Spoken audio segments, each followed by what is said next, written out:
आणि मला नाही वाटत अशी म्हणजे कदाचित ही खरं आहे की जे काँग्रेसला जमलं नाही गेल्या 60-65 वर्षात त्यावेळेला ते यांनी करून दाखवलं. कारण काँग्रेसने एवढ्या शिव्या त्यांच्या डोळ्या देखत कधीच खाल्ल्या नव्हत्या.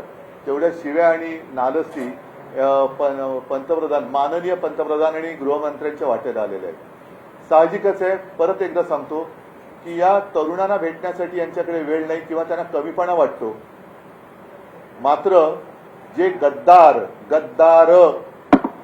शिवसेना चोरून शहासेना ज्यांनी स्थापन केलेली आहे आणि स्वतःला जे शिवसेना म्हणून मिरवत आहेत ते गद्दार काल पंतप्रधानांना जाऊन भेटले.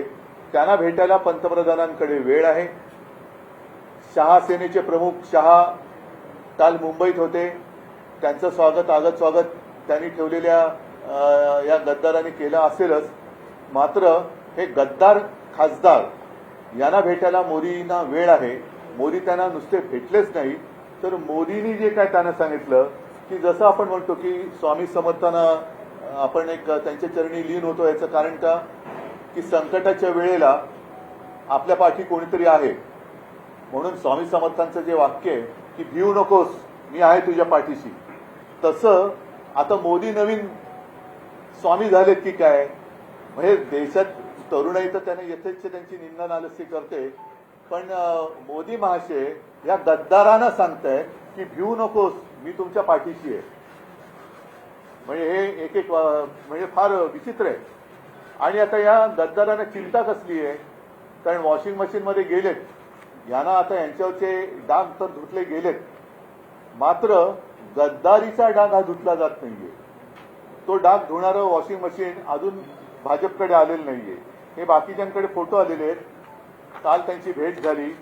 परत एकदा सांगतो की देशातले तरुण तिकडे त्यांच्या न्याय हक्कासाठी आंदोलन करताना त्यांच्यावरती लाट्या काठ्या गोळ्या चालवतात. त्यांना तुम्हाला भेटता येत नाही आणि बेशरमपणाने गद्दारांना नुसते भेटत नाही तर मी तुमच्या पाठीशी आहे हे सांगतायत.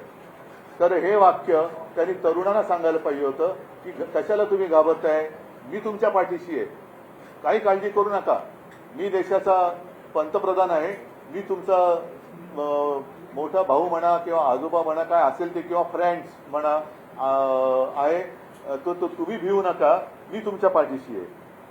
आता हे जे काय वाक्य आहे हे वाक्य त्यांनी कशासाठी उद्गारलं बरं. ही जर का बंद दाराची चर्चा असेल तर बंद दाराआडच्या चर्चेतलं नेमकं हे वाक्य बाहेर आणण्याचं कारण काय, की कोणावरती कोणाला तुम्ही संदेश देताय. आता ही जी आहे नवभारतमध्ये सुको म्हणजे सुप्रीम कोर्ट की सुनवाई से टेंशन में शिंदे म्हणून तुम्ही भेटलात का यांना. कारण आता आमचा हा पक्ष पुन्हा 6 खासदार फोडून सुद्धा महिना तर झालेला आहे ना. आणि लोकसभा अध्यक्षाने अगदी अपेक्षेप्रमाणे निर्णय दिलेला आहे. पुन्हा कोर्टबाजी वगैरे सुरू होईल, पण कोर्टात सुनावणी सुरू असताना हे गद्दार त्यांना जाऊन भेटण्याचं कारण काय. आणि परत आता हे पण म्हणून मी या पेपर सकट आणले, चिंता करू नका मी तुमच्या पाठीशी. म्हणजे हा संदेश ते कोणाला देत आहेत, कोर्टाला धमकावणी देत आहेत का, धमकावत आहेत का हे की मी आहे यांच्या पाठीशी, का अमित शहाना देत आहेत. कारण मागे असं होतं की हे मिंदे जायचे तेव्हा ते त्यांच्या शहासेनेच्या प्रमुखाला भेटायचे. आता शहासेनेच्या प्रमुखाला ते भेटायची त्यांना गरज नाही, कारण त्यांचा आता बहुतेक बॉस बदललाय. आता ते थेट मोदींना भेटतात. आणि विशेष म्हणजे शहा इकडे असताना ते मोदींना भेटतात.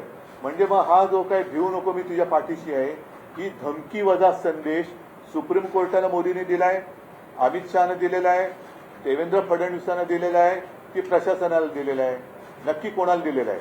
आणि माझं मत आहे अनिल देसाई इकडे बसलेत, अनिल ही सगळी कात्रणं माननीय सुप्रीम कोर्टाकडे सुद्धा सादर करा की हे असं वातावरण निर्माण केलं जाते.